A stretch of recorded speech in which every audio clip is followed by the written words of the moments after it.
Okay, welcome everyone this evening. Very glad you are here. Joining us for our town hall this evening. We want to thank everyone for coming. We want to thank our central office staff for all their hard work in putting this together. We want to thank our students and also our faculty members after a long day coming out here and joining us. So thank you, thank you, thank you. I'm looking forward to a wonderful evening. We will actually ask for the call, a roll call at this point, please. Stephanie Walker. Here. Hugh McManus. Here. Melissa Mason. Here. Pete Wildeboer. Present. Josie Barnhart. Here. Stephanie Craybill. Here. All right, at this time, I've asked Mr. McManus to lead us in the Pledge of Allegiance. Mr. McManus? I pledge allegiance to the flag of the United States of America and to the republic for which it stands, one nation, under God, indivisible, with liberty and justice for all. Thank you. Our next point of business is the approval of the agenda. Do I hear a motion to approve the agenda? I move we approve the agenda. We have a first. Second. We have a first and second. Any discussion? If not, all in favor, please signify by saying aye. Aye. All opposed. Passes 6-0. Our MC for this evening is Mr. Cardella. I'll turn it over to you at this time. Thank you, sir.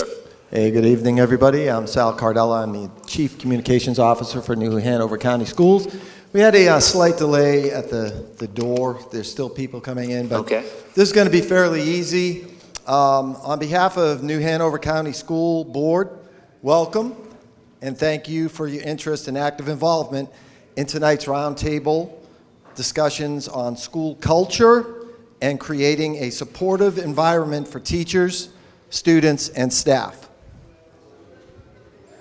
Now, the format tonight is made up of a diverse blend of school personnel and interested members of the community and is an invaluable opportunity to share success, provide feedback, and offer solutions for improvement. Now, there are 2 sessions, so that means 54 seats, 27 seats per session available to the community members. We had 34 online sign up. It doesn't mean that they'll show up, but they did sign up, and we're going to do our best as people start trickling in to fill all these empty seats.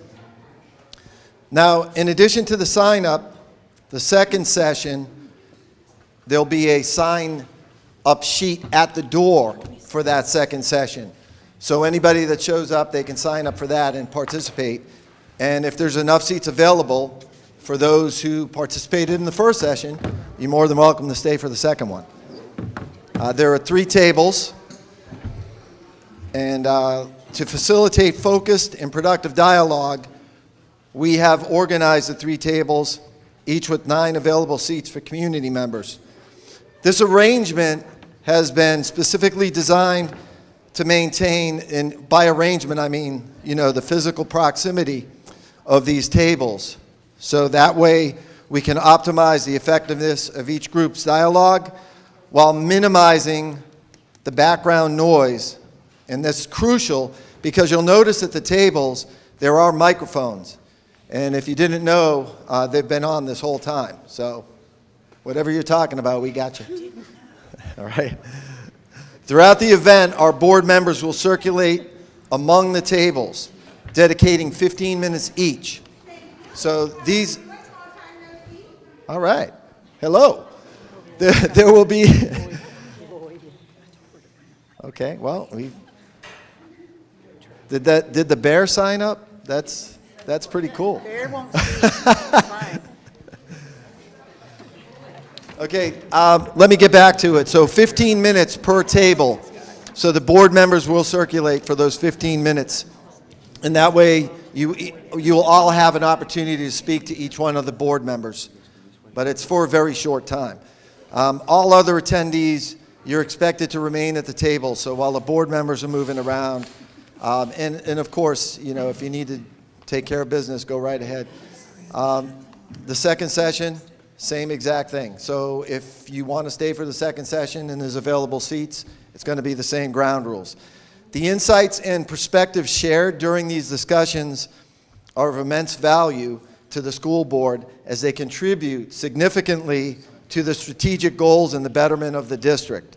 So what you talk about here tonight is very important, and we definitely appreciate you being here and willing to talk about. It's important to keep to the time limit set. The discussions at each table, as noted, they will be recorded, and those recordings will be made available on our YouTube channel. So, shortly after, if not tonight, by tomorrow morning, they'll be available. Each table labeled. Okay, so here's some ground rules that I must go over. We kindly request that all attendees observe respectful behavior in accordance with the new Hanover County Board of Education call to the audience procedures and rules of decorum. So silence all cell phones during the discussions. You can have them on, you just need to have them silenced. Remain respectful and courteous to all in attendance. Refrain from using language that is lewd or obscene. Shouting, calling out, and or making disruptive noises during discussions, that's prohibited. And keep the discussions focused on school culture and to create a supportive environment for teachers and student staff, which is one of our strategic goals for the district.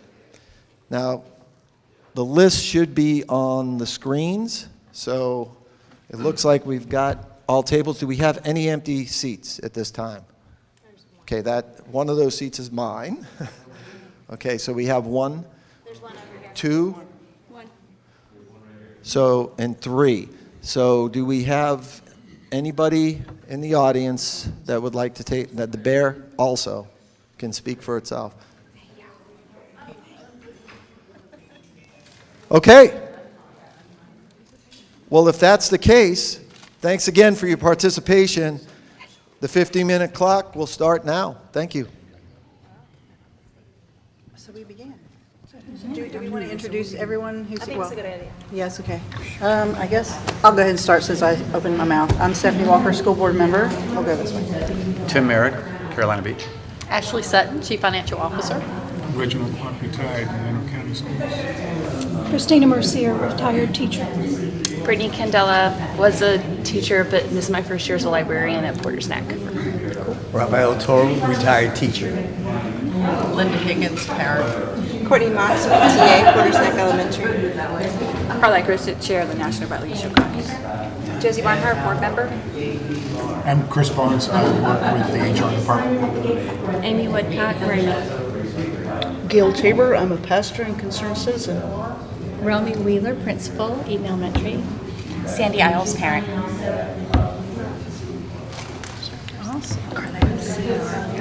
Well, I brought some kind of starter questions. I don't know how you guys want to proceed or whether you want to pick a certain topic that interests you. It'd probably be better, since this is a back and forth, but we really want to hear from you guys. So what I've got on my list here is, first question is, what is the absolute best thing about Hanover County Schools? Does anybody want to start with that? The kids. Oh, absolutely. They are. That's why I go to work every morning. It's because our kids are awesome.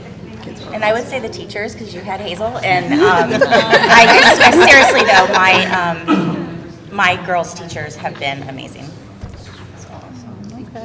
I want to guess that if we made the effort to come here, we probably have specific concerns and maybe specific questions. And I love your idea of questions, but maybe we would get more of the local concerns if we just opened it up for questions. Would that be okay? Yeah, these are kind of just warm-up starter questions. I mean, we can go out, I guess we just don't want chaos. So I guess if someone has a question, they can just say, hey, I got a question, or I'd like to talk about something. So. And the table is a blend of citizens and also staff members from different schools. Yep. We have Eaton, Porter's Neck, and Murray Middle that are here tonight with us as well. Fantastic. And I'm just going to ask to please speak up. I'm a little hard of hearing, and I'm sorry for saying so. It's okay, I am too. In this one. Absolutely. Yeah. I want to ask a question about, I've been to the meetings and I've seen this concerns about, we're talking about school culture here, and I've seen the concerns about overcrowding and how we might redistrict or, kind of change some boundaries. I'm very concerned and have been very concerned about what happened, 13, 15 years ago in terms of the segregation of our schools. Neighborhood schools. And so what is being done to desegregate our schools through this? It seems like a perfect opportunity, and the changing culture would be amazing. So you're tying in the overcrowding aspect with what happened about a decade ago. Well, it's opportunity. I think it's an opportunity for us to at least begin to desegregate. That's a funny word. Yeah. Integrate. Well, I would say from my perspective as a board member, it takes a board to do that. Because I think before I got on the board, we did a round of redistricting. And I know we just had a utilization study done, which basically tells us that our schools are full, are at capacity, and they're going to keep growing, especially in the north side of the county and the south side of the county. So these are good discussions to have, because I am well aware that we have some schools that are very underutilized, if that's the right word. And that's one of the reasons I wanted to bring up magnet schools. I've since found out we technically don't have magnet schools because they have to be federally acknowledged as magnet schools. And the whole idea was to theme them in order to, because what happened a decade ago was the redistricting for neighborhood schools, which, but at the same time, we need to have the conversation of why some of our schools are underutilized, or, under capacity. That's a better word. Carlette, did you have something you wanted to say? No, she asked me. I thought y'all had magnet schools.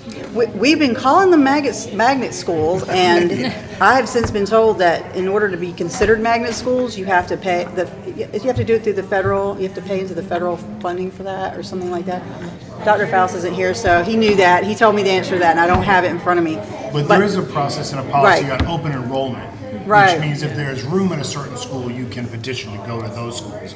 I think your concern is, and I think that there's evidence to show that over the course of a decade, schools will tend to resegregate themselves, partially due to demographics, partially due to real estate and some other options.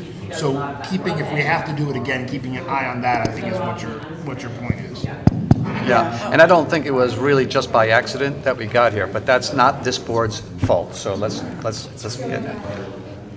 Yeah, and as we talk about how to reutilize the schools to be able to diversify all of the schools,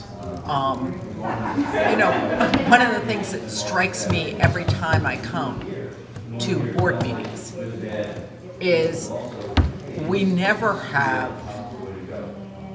the anthem from a predominantly black school. The anthem is always from one of the white schools. When you say anthem, you mean Right, black national sing anthem? when we have a choir group come in to do the national anthem. Referring to the black national anthem? No, regular one. schools that come to do it at the board meetings. Regular national anthem. But it's always the white kids who come. It's always the white kids who come. Oh, the white. Okay, I'm not understanding that. I guess that's a good thing I'm talking to you about. Can you explain that to me? We always showcase. I think what she's saying is schools from downtown aren't usually represented during the ceremony part of the school board. Thank you very much. I appreciate it. Or Well, are that's the invocations definitely- from different religions and different backgrounds? Right. So you mean at the monthly board meetings, there The aren't monthly board representation? meetings. Okay.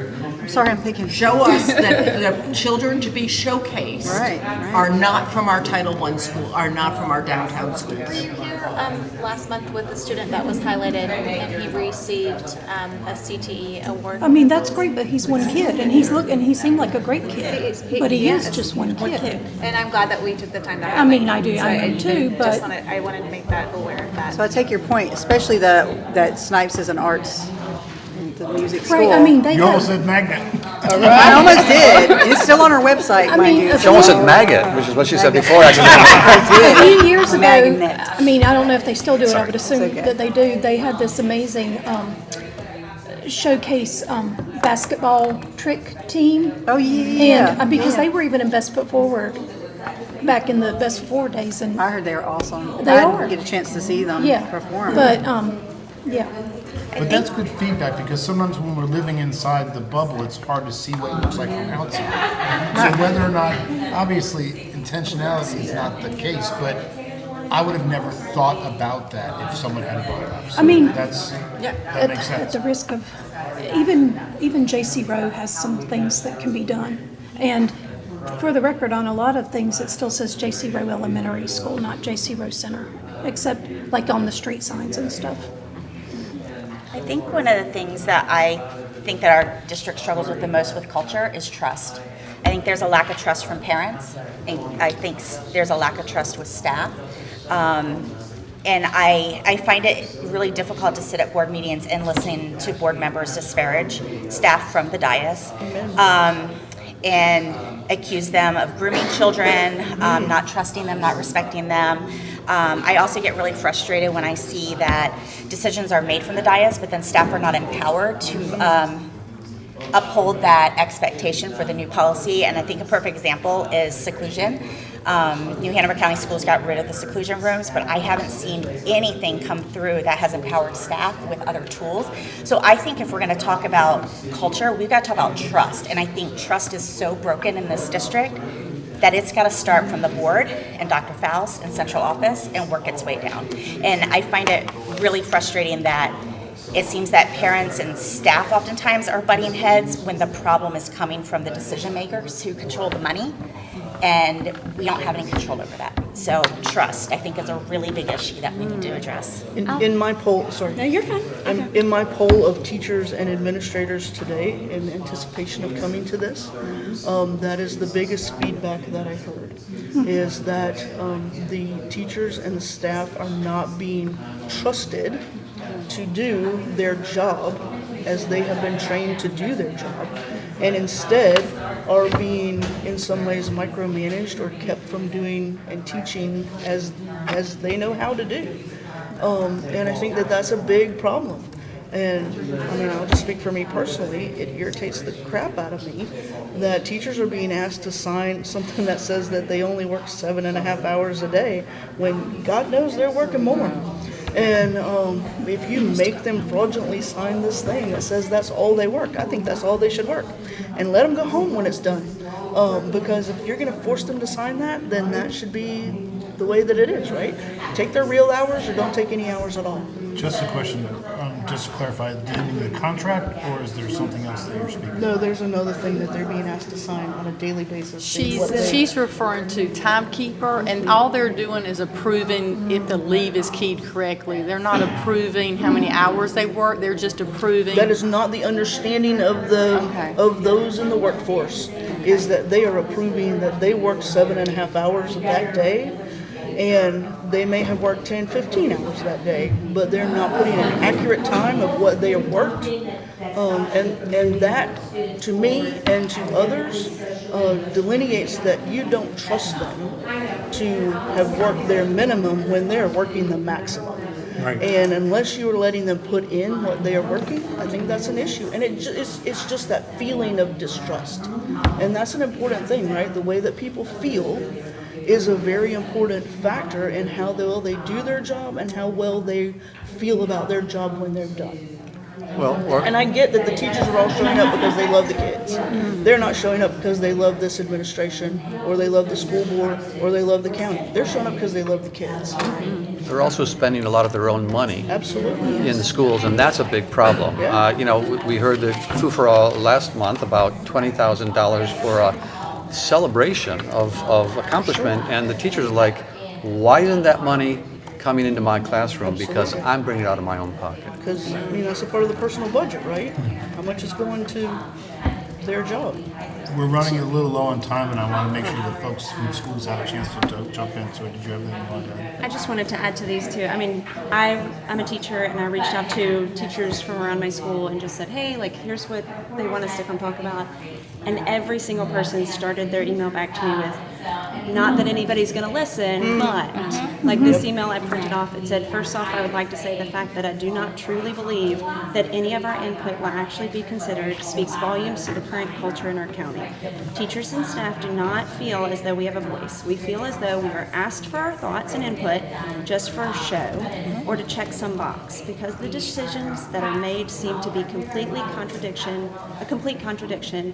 of the ideas that we share. So maybe we should start by proving that district leaders are actually listening to us. And that's not new this year either.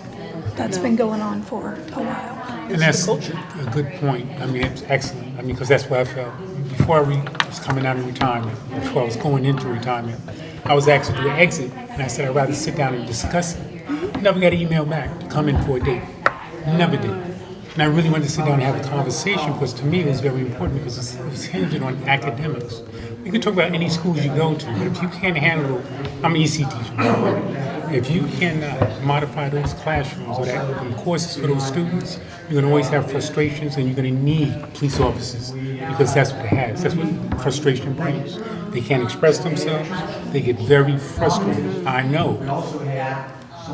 And they're asked to do something. If you're reading on the 3rd grade level and you're telling somebody to do something on the 10th grade level, and you have no modifications, and you have people in other schools, because I was at alternative, people from other schools saying, well, they must complete it. It's like, they can't handle this. They just not reading that term. And you don't give a teacher to modify it, especially ET teacher time to modify it, you're going to have chaos. And that's what's been going on Can for I a jump in long and ask? time. So what does that look like an MTSS specialist? So what does that For look EC. like? No, MTSS, no. That's That's the teacher.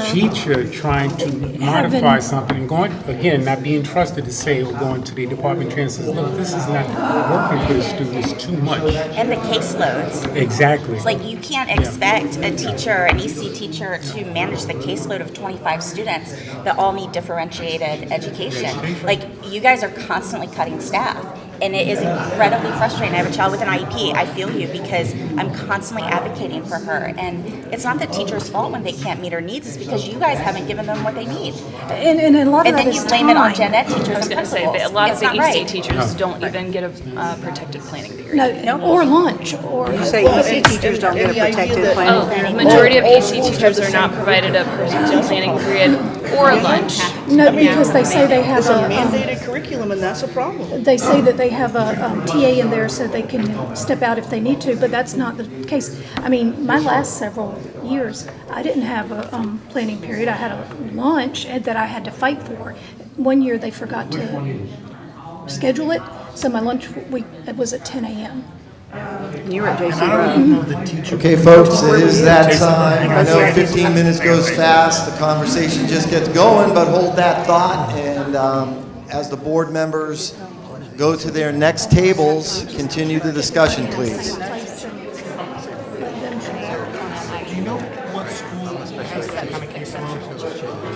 Because I know I staff it differently. I mean, look at schools like Anderson that have ISCS, and they've only got like 4 EC teachers, or I don't know the exact number, but they are serving so many kids. I can tell you when my daughter was at Mary C. Williams, that caseload was insane, and they could not meet the needs of my child.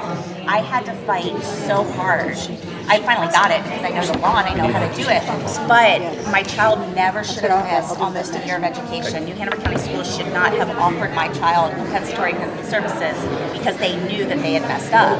Like, if you had just had the staff, and if you had staff that with the right training, they could have met my child's needs. Like, it's not rocket science. You just have to have the bodies to be able to do it. I mean, So, like, with the staffing we've done, there aren't any caseloads in 25, so I'm trying to figure out if there's a school that's missing it. I mean, the thing is, I don't think that there is a max caseload for EC teachers. So, but last year, I believe Anderson, there were some staff members that had a caseload of 25 students. Yeah. Thank you. I just need to check. Yeah. It's just like, it's so frustrating to me. Sorry, it's like my soapbox. So if I might, well, the caseload, thank you for allowing us to join your table. And if I know this is eating up a little bit of time, but if you could just go around the room and tell me and Mr. McMahon, I'm Stephanie Craybill and Hugh McManus, who you are, so we kind of know, who we're talking to or listening to, not talking to, listening to. So how about here in the corner? You want to start? I'm Linda Higgins. I'm a parent and live in the neighborhood. Okay. I'm Courtney Motz, Porter's Neck Elementary PTA. Yay. Carla Gristed, Chair of New Hanover County National Brothers Chicago.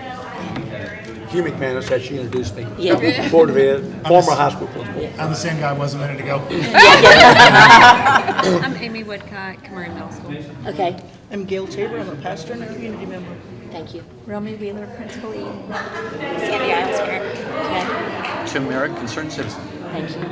Ashley Sutton. I think we've met. Reginald Clark retired. Okay. Christina Mercier, retired teacher. Brittany Candela, librarian, Porter's Neck. Yay. Rafael Toro, a retired teacher from the state of New York, a former Marine officer. I've been living in Wilmington for 8 years, and I'm very happy to be here. Thank you. We should talk. Yes. You want to come on back?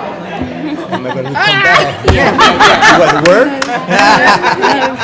We were basically, when you guys came in, we were basically talking about sort of the balance of resources. Okay. And making sure that, when there's a funding concern, okay, where do you balance that against making sure there are people in the building with students? Is that pretty accurate? Is that close? Yeah, that and trusting staff. Right. Trusting staff. So, did you guys get this question? Did you get to talking about this? So, is there one thing, and I'm looking at, I don't see any students at our table because this is elementary, so we don't have them, but is there anything from our teacher staff and our school support staff that is like holding you back from moving our students forward, academically, emotionally, socially, behaviorally? Yeah, go ahead. One of the things, I'm language arts middle school. Okay. And so we just got a new curriculum, and it has been shared with us that we have to do, stick to the program, cannot deviate, this is what you're doing. And I understand trying to bring everybody on the same page. Totally get that, not arguing. But I feel that because I have 20 years of experience and I have an AIG certification, I have like a reading master's in reading. I bring so much more to the classroom than a curriculum that somebody put together. And looking at the curriculum, there's the gaps and there's things that my students will no longer get. And so as much as I appreciate trying to bring up everybody to the same level, I don't think that should look like bringing down students, because I'm no longer allowed to do what I do best and what I've been doing for 20 years, have a master's degree in, I've been educated. This is my job. I know what's best for my kids. I don't mind supplementing. I don't mind using the program most of the time. But to be handcuffed to a program that I do not think has the rigor that is necessary for my students is infuriating. Because that's not what we're looking for. That's not what I don't think that's what anybody was hoping for. I think we were looking to bring up teachers, that we're still struggling with curriculum or make sure everybody's on the same page, but I worry that we're just going to bring the ceiling down instead. It takes away creativity too.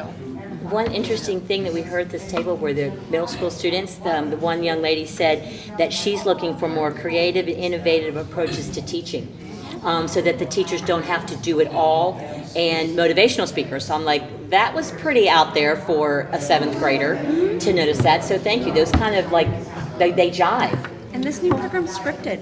Well, and I heard that from high school teachers as well, who were complaining that like a lot of times what they're teaching isn't covered, and it doesn't allow them to bring in any kind of news story or anything that's happening real time to the classroom because it's so scripted. Yeah, and rules. And I still have I have a lot of teachers who still reach out to me, who are afraid for their voice to be heard.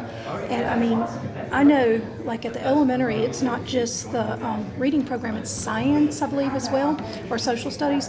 And to do it with fidelity, they're putting in 3 hours a night at home. In homework, you mean? Yeah, in practicing for themselves to prepare. The teachers. The teachers are doing homework. Yeah, Okay, the teachers are doing 3 hours plus. How do you differentiate when you have a scripted curriculum? We're not. We were told we're not allowed to. Like So our an AIG versus an EC student should teach all the same. Okay, so the new program does have some differentiation for ESLs, but that's the only it's not differentiation. equitable based on student needs. A lot of the times it's up to the teacher to really plan ahead of time, look at the lesson, and figure out how to differentiate it. But again, that requires time. And that is and that planning. 3 hours at home. Exactly. And the thing is that I have a kid in the school system and a middle school, and the thing is that when you use a scripted curriculum, then the only time teachers have to make relationship with kids is outside of class. Because you don't make relationships with a script. You make relationships with a person. We're making our teachers into technicians. Yes. And they're not. And they're not. They have a special have an gift art. to offer, and they need to be able to offer that. They've been trained to do so. And teaching is an art. Trust issue. And teaching is an art as much as it is a science. It's always been that balance. I mean, you could even go back 100 years and the art was different, but it's the same idea. And, well, the science was different too, but there's, and the children are not robots. And they're not, if they're not interested and they feel like the person up there is also a robot, it's not a good situation. I heard too from another teacher just last week about teachers are like craftsmen. And I thought, oh my gosh, I've not really, ever heard it that way before. And it's not just the CTE craftsman, it's like the art of teaching, like the art of reading, the science of that. So I appreciate that input. Yeah. Go ahead. Can I ask, do you feel this is a strong feeling among? Yes. My second question is, are the principals bringing this to the superintendent, how you feel? And some of those questions, which I think will really appreciate you saying that. So one of the things that was said before you got to the table was... The only one that moved, everybody else did. But she and I moved. But before you came to the Yes, table, was that the teachers feel like when they are asked to give feedback, it is to check a box and not to be listened to. And I think that is what they feel. I hope that's a And small Hugh, we have a perception of principal. reality, Yeah. because Hugh, we have a principal. I spent all my life as a All the principal. teachers I talked to said that. We have programs, and so there is always sort of a balance between a program and what it offers, and then a teacher's individual skill level. I think the reason why the district has these programs is to ensure equity, kind of up maybe in a different way, right? So that we know that children who are maybe in some of our Title I schools are going to be exposed to and taught the same things that children who are in our more affluent schools. So I think, we have to look at the goal and the reason why these programs have been chosen. And this is our first year with one of them, with our language arts, at least for the elementary school. And middle. And so with the first year, we just need to make sure that everybody knows all aspects of what this program has to offer before necessarily breaking out. Like I kind of think about Picasso, like his artwork is really, kind of looks wild, and like, doesn't he understand about, perspective or anything like that? Well, he showed that he knew all that in his early years, like he was classically trained or could produce classical types of art. So I think that this year is probably not the best year to ask about, do you have a lot of freedom? Because the answer is not really, no. Because these materials have been purchased, and they have been created by people who, have research behind what they've done. And so we just want teachers to give it their best shot. May I ask a question? I think I know the answer, but I want to make sure. Yeah. In front of you, my understanding, if we heard correctly, or if I heard correctly, is that what was selected was the teachers voted on it. Yes. Yeah. And out of our choices, I'm not saying that. I'm not being smart mouth. I mean, I'm saying the teachers Yes, and had out of our input. Let me choices, pull back a I do little. think- Out of the choices that were provided to us. Yes, So yes. let's go That back was to the best that. option. Two choices. Yes, So we there were only given two two. choices, There were and two. we kind of picked the better of the two. Yeah, we had a couple more, and I'll go back and I'll restate. I don't think the program overall is bad. I think that there's great aspects to it. I do, Just that you do it how as I you mentioned do it. before. I think it robs I teachers of their tighter creativity, and I think it's more beneficial to like beginner teachers who Yes. really Yeah. need something Yeah. that's scripted to help them move along. But for teachers that have been doing it for a really long time, it kind of sucks the fun out of it. It does. Because a big part of what we do is take something and like create it and like get to present it to the kids in a really fun and creative way. And when you're just handed a script, it just kind of like, oh, I got to do this. I got to read Basically, this. what you're saying, of course, I was a high school principal all my life, but I don't care how you get it done, just let me do it my way. I mean, I know. No, I mean as a positive. Yeah, for Each years. individual teacher has their own I mean, style. their own- We've worried for years about the potential backside of standardized testing, right? We know that we want to make sure, we want accountability, but standardized testing produces some problems. We end up teaching to a test. And right now, what I'm hearing you say is we're having standardized teaching. Yes. That's not okay. Yeah, so that's teaching, really teaching to This the is test. why Yeah. this is why freedom is important. My first year at J.C. Rowe, I had eighth grader. I had two eighth graders, and one was there and one was sometimes there. And for the poetry unit, I brought in The Rose That Grew from Concrete from Tupac Shakur. And she looked down, she looked up at me, she looked down, she goes, "Why is this poetry?" I said, "You're telling me that's not poetry?" She, she'd always gotten level 1s on her reading EOGs. We did it. She got a level 4 because she could do it, and she was relatable. she had something. Right, She finally had something, that. I go to Well, Yeah, that all the time. And I think that engagement challenge is being felt throughout schools as well. Yeah. That level of engagement we're struggling with. I think, would it be appropriate to say that you're feeling less investment from the kids than you may have felt in the past? Yes. But I gotta add that, I think there's, And relationship. Bingo. Well, And so if they think the teachers are reading a script and they know when it's scripted, the kids aren't going to invest in a script. Well, and I think the other part of this is this book banning has had a huge impact on ELA teachers and social studies teachers.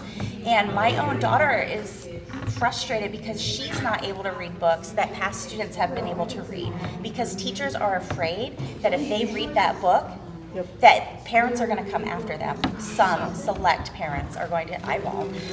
And I just think it's really unfair to take that creativity and freedom away from teachers. I mean, I know, Miss, you got married, Miss Woodcock. My Congratulations. daughter thrived It went in from her Hampton, class brother, you know, and absolutely loved ELA.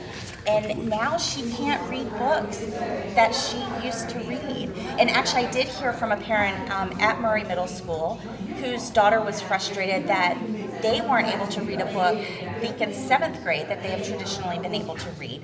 And I just, if we're going to talk about culture and we're going to talk about curriculum and we're going to talk about trust, I just, Definitely. the kids are feeling it. but as we speak, there's been another request That's right. for the books at the other 3 high schools. Right, absolutely. And also the 2 middle schools. Well, yeah, that What do request you has think? been Both filled. all levels of English. Well, it's 6, been 7, and 8. filled. We'll put it that way. And, I know that you weren't a part of that, but, what ownership will the board take? Well, of that? here's the procedure. They're only going to take If she the asks for another ownership hearing to ban books. Discuss a book. If I it believe fits their if they get 4 agenda. votes, they'll have a hearing, then they have to vote to end. So, okay, that one, that is, I'm glad that you all have weighed in on that, but we've already kind of made that initial decision, which, Well, I think what the board can do, though. that's what I was getting at, is what can the board do to build this trust back, or to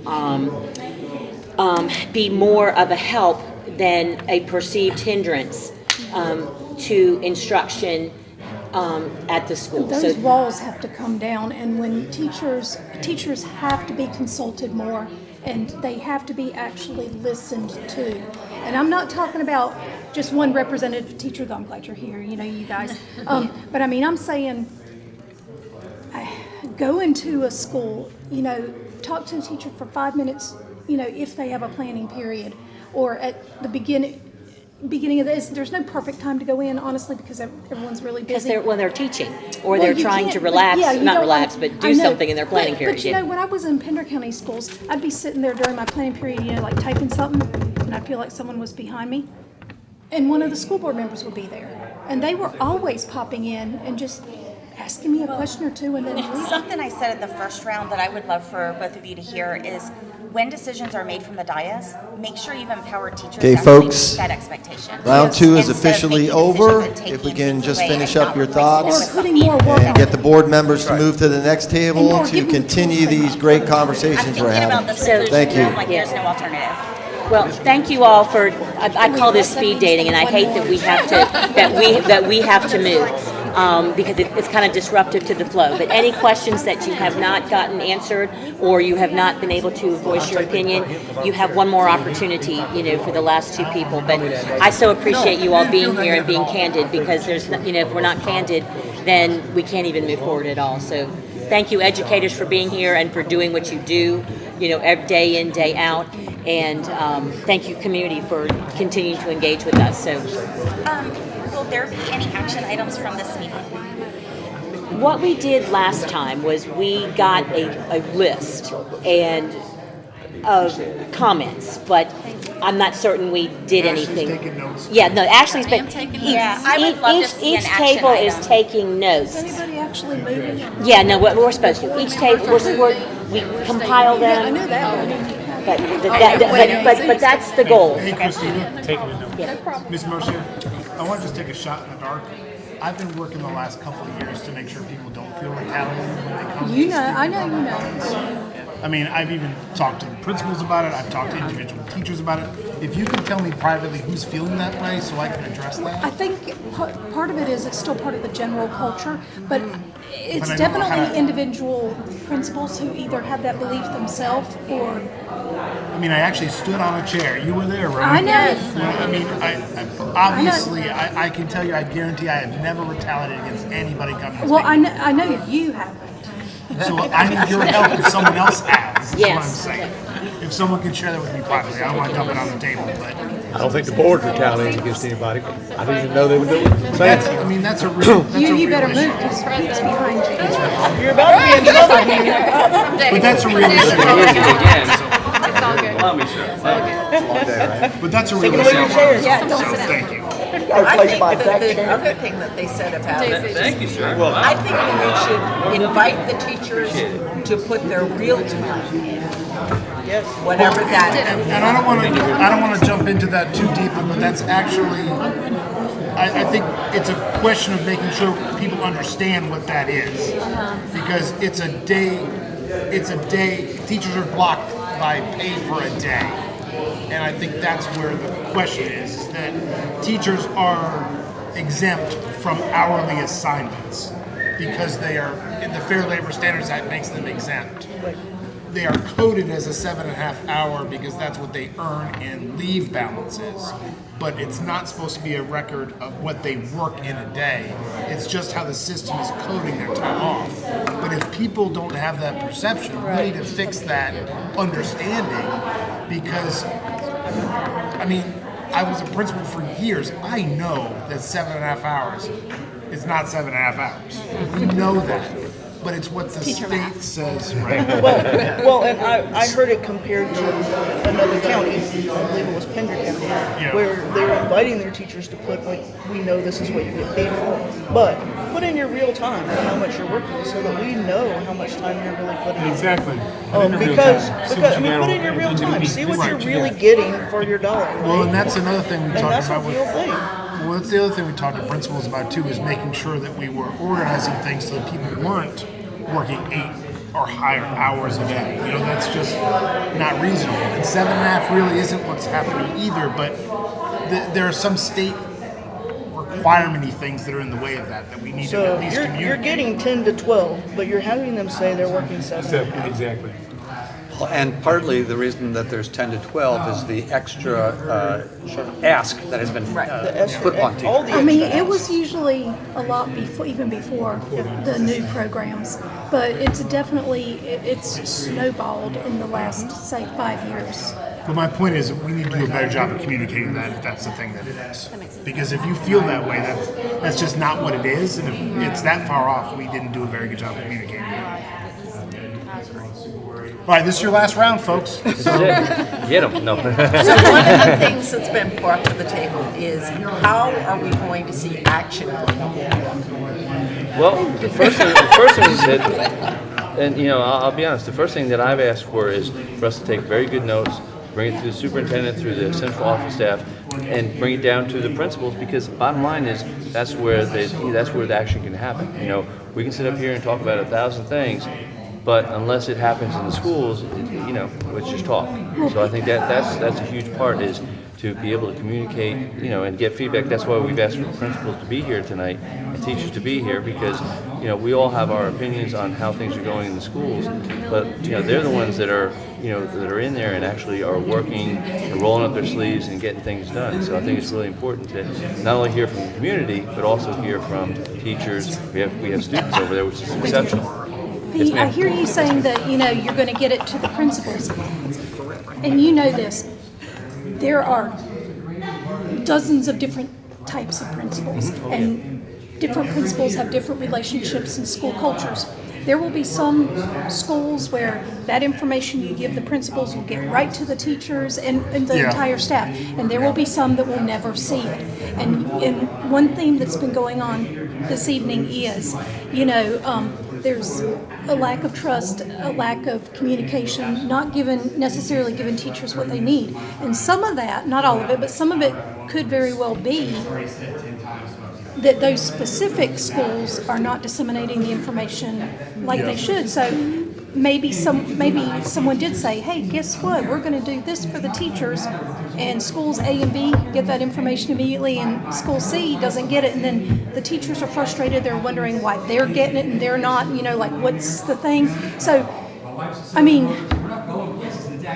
if from the central office an email is sent to the entire staff, then it's on that staff member to open up the email. Everyone gets the same chance to get that information. And we've been talking a lot about trust in general, and I want to bring something up from a parent perspective. As parents, when we email the school district with concerns and we don't get responses back, it does break trust. When I emailed the school district about a public records request and student information was released to the public, Mr. Wildebohr didn't respond. The board has not acknowledged it, and I think one of the best ways to build trust is acknowledge when we mess up, when the board messes up, what you're going to do to fix it. And as a parent right now, I've been given zero information about what records about my child will be released in the future. So that's a big problem, this cover-up culture in this district. It's really got to stop. It happened with sexual assault, but it's happening with things like a simple request. Can you outline the responsibility New Hanover County Schools has to protect student privacy? And for you not to respond, Mr. Wildebohr, is really, really frustrating to me, and it's not fair. And that happens with so many different problems that are brought to the board or brought to Dr. Faust. They're not answered. Whether it's from a teacher, from a parent, you've got to acknowledge the problems that we have and give us solutions. That's how you build trust, not by ignoring it. And it's okay to mess up. If you It's mess up, you acknowledging mess it, up. fix it, and move on. We all do that. And But to ignore it and pretend it didn't happen, that breaks trust. Right. Well, and to be honest, and I can speak for Ms. Mason, but I can speak for myself. I read every single email. But you didn't respond, and I sent it to you. But if I can finish. If I responded to every single email, that's This what I'd be was doing. about a FERPA concern. I This was understand. a federal Right. violation that I believe happened, Right. and not a single person from New Hanover County Schools could tell me what your responsibility is to protect student privacy.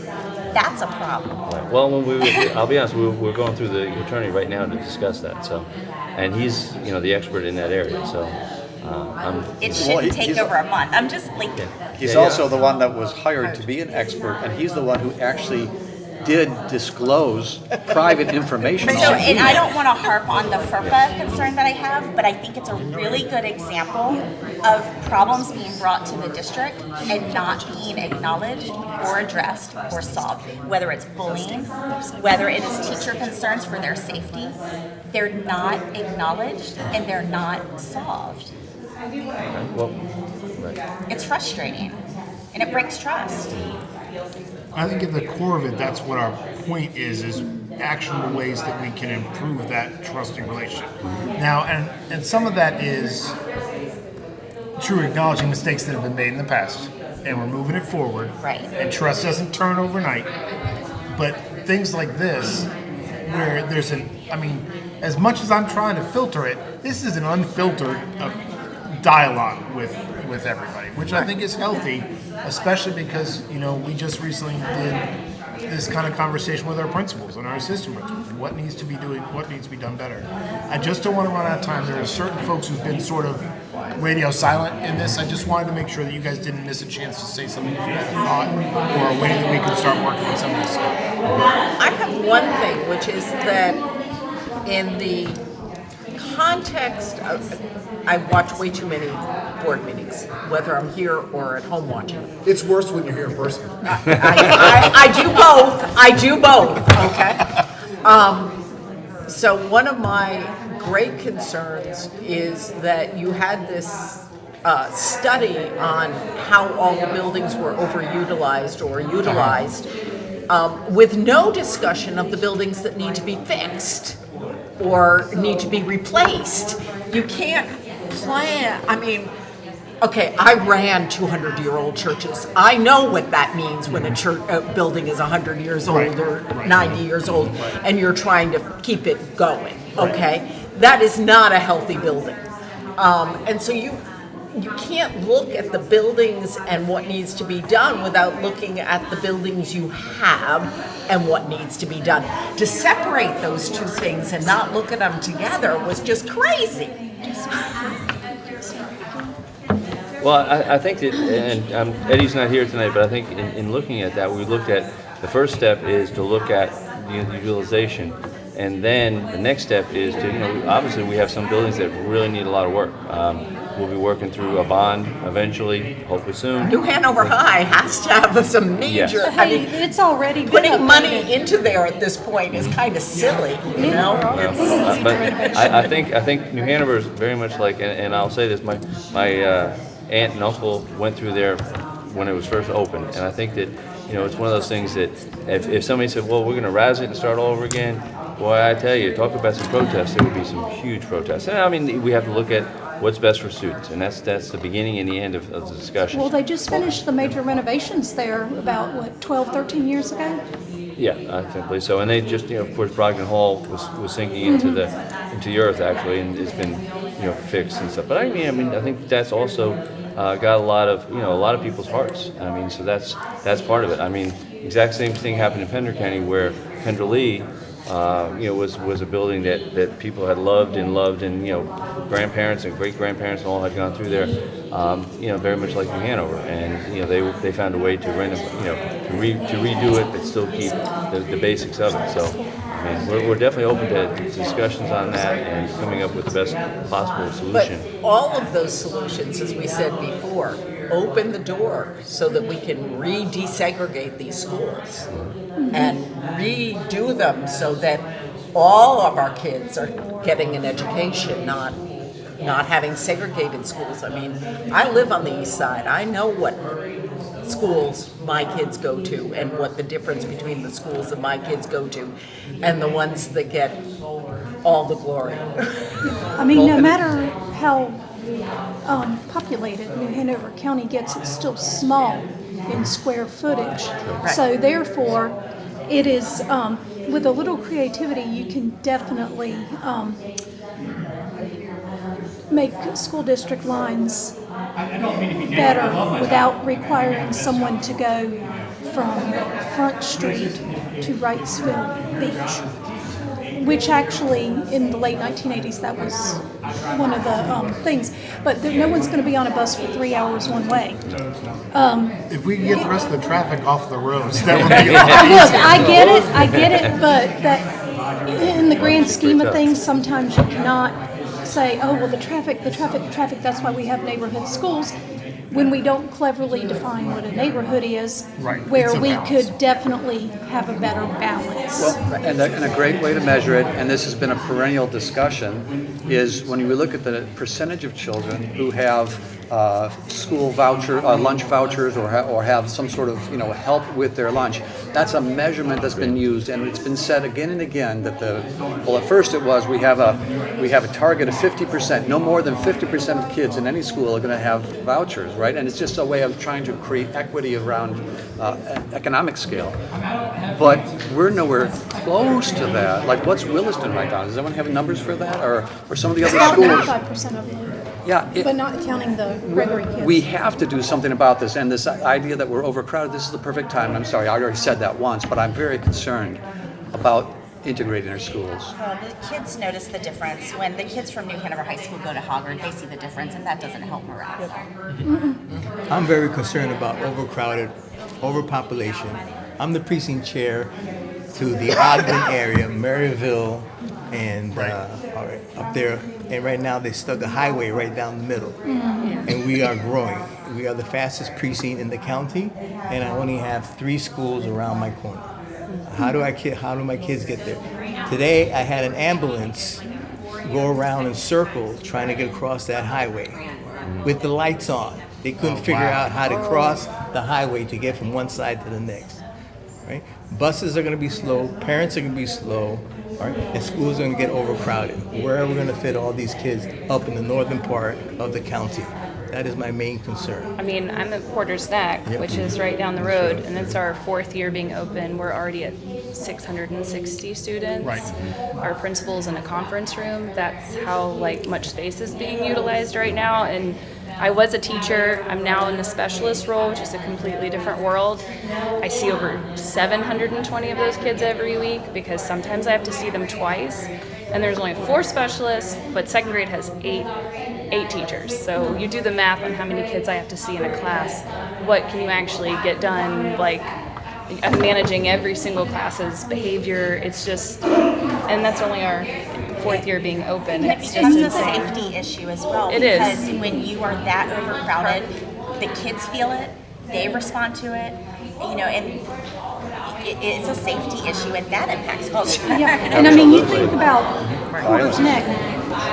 My youngest son is 23.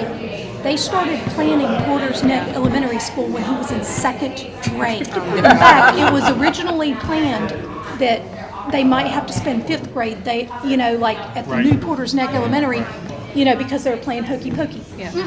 He is 23. Well, we've also got to think about the fact that would require a bond going. I know. as Well, I mean, there's a lot of Another moving issue. parts, but But yeah, Yeah. if you have a bond. Well, if they're just to working move with more very people in distant is just Neck, a it's continual just- issue, right? I mean, more and more people keep coming to New Henry County, and more and more trees take down, more and more houses When they coming up, empty- and no schools are being built. for Right, any and of we're that. not fast And enough. if you go to any of the planning board meetings, they will tell you this 1,000 houses is only going to produce 5 more kids. I'm like, in what world does that All matter? right, folks, that is the end of the first session. So if we can get the community members who are participating in the first session, go ahead, make your way away from the tables so we can get the second session going. Once again, you're more than welcome to hang out because we have approximately 20 seats available for the next session for those who may want to stay and keep participating. So if we can get the community members to go ahead. Who came at my request. Thank you guys for coming. I appreciate you guys. You've done your tour of duty. You're more than welcome to stay. For everyone else, I think you're more than welcome to stay as well, as long as I get everyone else who hasn't had a seat. Thank you very much. That was very enlightening. Thank you.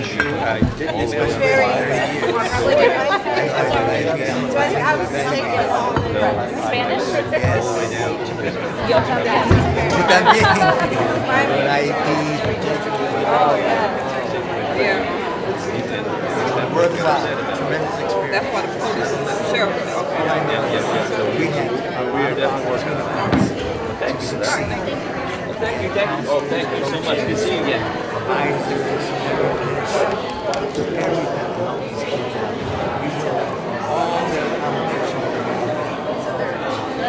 It's frightful. Accommodations that And then you have a lack of hiring.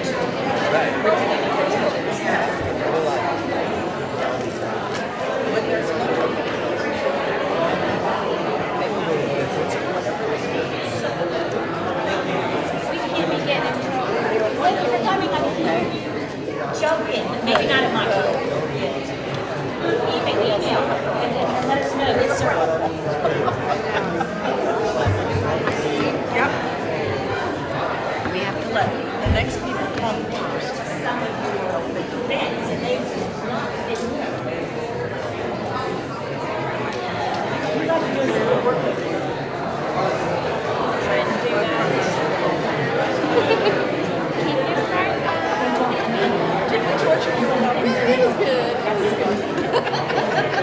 Let's see what we can do.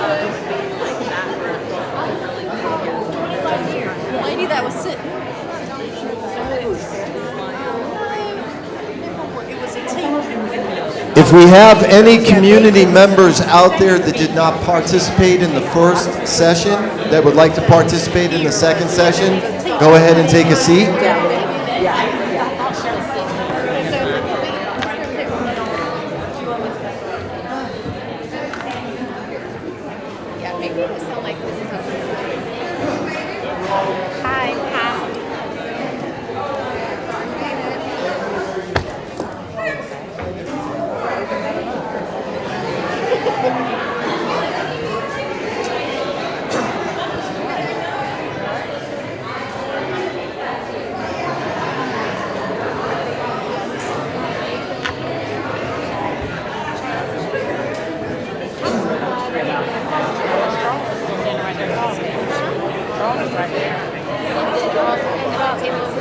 She's standing.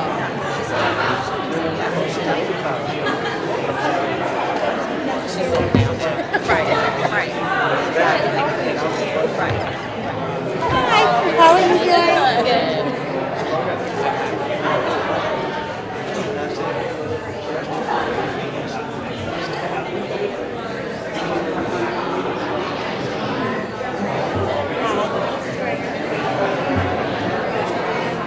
Oh, yeah, when I was doing NHCS, is where we used to be at.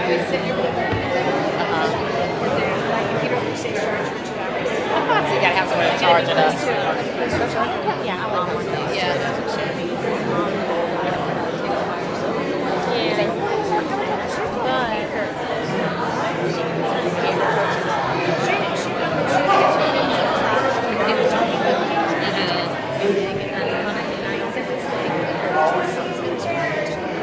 I'm hopeful that she could buy. I guess I'll start back at the table.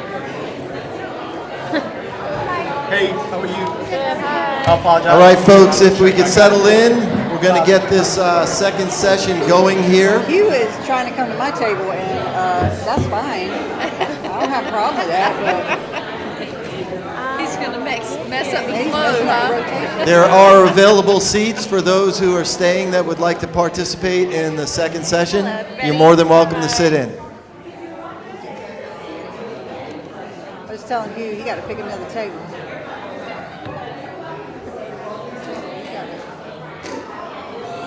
Where's your buddy? Where's your We're partner? supposed to have supper, huh?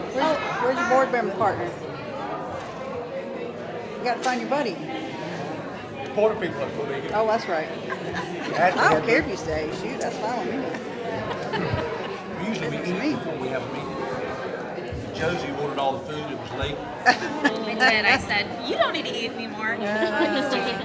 So I'm Josie Barnhart. I'm on the school board here. I'm going to go around and say introductions. But thank you guys for being here. All right, folks. Well, thank you once again for being here tonight. I am Sal Cardell. I am the New Hanover County Schools Chief Communications Officer, and on behalf of the New Hanover County School Board, welcome and thank you for your interest and active involvement in tonight's roundtable discussion on school culture and creating a supportive environment for teachers and students and staff.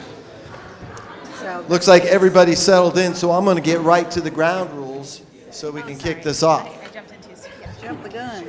We kindly request that all attendees observe respectful behavior in accordance with the New Hanover County Board of Education call to audience procedures and rules of decorum. Please, at this time, silence all cell phones and keep them silent during the discussion. You can have them on, just have them silenced, please. Remain respectful and courteous to all in attendance. Refrain from using language that is lewd or obscene. Shouting, calling out, and or making disruptive noises during discussions is prohibited, and keep the discussion focused on school culture and creating a supportive environment for teachers, students, and staff. You are being recorded this whole time. These recordings will be made available on our YouTube channel, and that could be as soon as later tonight or as late as tomorrow, but they will be available. This is table 1 over here to my left, table 2 over here, and table 3. So that way, if you're looking for your particular discussion, you can find it very easily. Okay, so it looks like we're all set. We're ready to go. The 15-minute clock starts now. Thank you. Great. Allison, you were the last one. You're next. I'm Wendy Dallin. I'm a TA this year at Sunset Park, but 20 years of teaching before that. I'm Olivia Irvin. I'm a second grade teacher at Sunset Park. Awesome. Steph Walker, School Board. Sunset Park. I'm Ashley Sutton, school finances. We got a lot of teachers here on this table. I'm excited. Yeah. Oh, and you've got, This guy. What's your name, What's sir? your name, sir? Oh, I'm a concerned citizen. I'm Chris Barnes. I work with the HR department. I just remind you, you're being recorded at this Yes. time, so we don't want you to get. It's never a good idea. so do we, I think when we first started, I read one of the questions, but do we want to go ahead and just start? Does anything have any particular top of mind we want to talk about? Start the discussion? Let them ask questions. Exactly. That's exactly what I said here. Let us have it. Okay, well, it's okay. I just, last time I asked the question first, and they were like, "Oh, you just ask questions. Let you guys ask The questions." school system's been through a lot in the last 5 or 6 years. Really, the goal is, okay, if we want to build trust, if we want to increase the feeling of satisfaction with our employees, what are actionable things that the board or the central office staff could do to make things feel right for you guys in the schools at the ground level or for parents? And please be that's going to guide our as thinking. candid What do as we you're need to do? comfortable with, and I think that's. I mean, we want to hear really from you. So. Trust me, you couldn't be as candid as the last group. I've seen some emerging themes. I can throw some out. Need more people in the classrooms helping out. Trust. I mean, there was definitely some topics about feeling maybe And over communication too. That things happen, and you're like, what just happened? Yeah, resources, but that's such a broad term. Like human resources. People in the people. Do you guys have reading buddies that are at your school? Because that was one of the initiatives that we tried to do as a district, to say, let's try this to get volunteers in. So I don't know if your school has some. Is that Our first school grade? does. Is that the Yeah. first grade? Yes, we do. Yeah. And so how many have signed up? I'm just curious to know the kind of success or not success. Right now, we have, because our front desk receptionist takes care of that, she used to be the volunteer coordinator. We have right now 25 parents that have signed up and that have their level 2 volunteers. And I think that's one of the biggest things to get these parents to do the background check, do all the stuff to be a level 2 volunteer. When Take the test. to take the test, they don't want to do that. My twins are in college now, but they started at Castle Hayden Kindergarten, and I was a volunteer coordinator then, was part of the PTA. And we would get a lot of volunteers because you didn't require so much from them. I feel like sometimes when you require so much from parents, they're hesitant to come in, and they're like, why do I need this? Why do I have to pay? So that's... But I will say, I think, piggybacking what you're saying, the requirements of being a level 2, I think, for safety in the building, I get that. I think is important. So we do have 2 levels. Like I guess the Level first one. level, Right. level 1 is. And it really has to do with the supervision level of the volunteer. Right. That's Right. what I was getting at. Yeah. And with those readers, and that's what we've tried to stress now, the readers can come in with a level 1 because there is a teacher in there, or the media coordinator. So they That's can be what we're level doing 1. it during their... So you're saying basically we could do a better job communicating with the public at large about how to get in the. See, that's where I feel like we are dropping the ball. Like if you go on our website, I don't know where can you easily find the volunteer button. I want a big one on. No, but I want a big one on the front page to say volunteer. I want to get involved, and then maybe have some kind of web form to say where you would like to volunteer and what level do you want to volunteer, and then someone get back to you. Someone to reach out. The community engagement, I feel like that. So you said volunteer coordinator, and that was with the PTA, but do we have volunteer coordinators in each school? Not anymore. No, not anymore. Well, They we should had a ask family PTA mom liaison. over here. We used to have a family liaison position that was at our school that was paid, but now that's gone away. But when I did... She was part-time, yeah, she worked 20 hours. But when I did it, I wasn't working then, so that's how I got my foot in the door at Castle Lane. I did it, and that easily can be a full-time job, trying to get volunteers, good volunteers that will come into school and do. Make a huge difference. And you said you're a parent? I'm the president of the PTA at Trask. At Trask, okay, thank you. But I volunteer at Winter Park too. She definitely knows the challenges, though. Yeah. With getting I have to- It's hard to get people to come. Yeah, I have to beg, I'll be perfectly honest with you. If I throw an event and it requires, people to come, parents, they don't want to, do anything. They just want to show up at the event. I have to call and beg people to come and help me make money for the school to, give the kids stuff, to treat the staff like they should do. It's not fun and games to try and ask people to do things when they're like, I took that test maybe a couple of years ago. It's no big deal. Yeah. Right. I'm like, you got to take it every year. Well, who's going to know? Well, you know, I'm gonna know, and that's, you know, on me. If you get in trouble, it's on me. Right. You mentioned the website last week. The Wilmington leaders that came around the schools.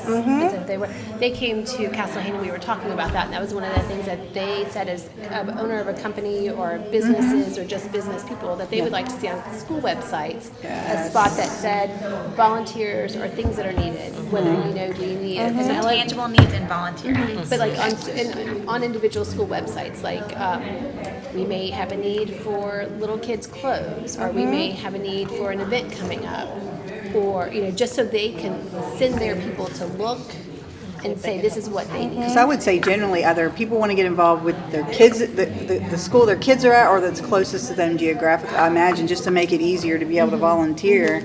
But I know with the task force, that's what we're trying to figure out how to do that.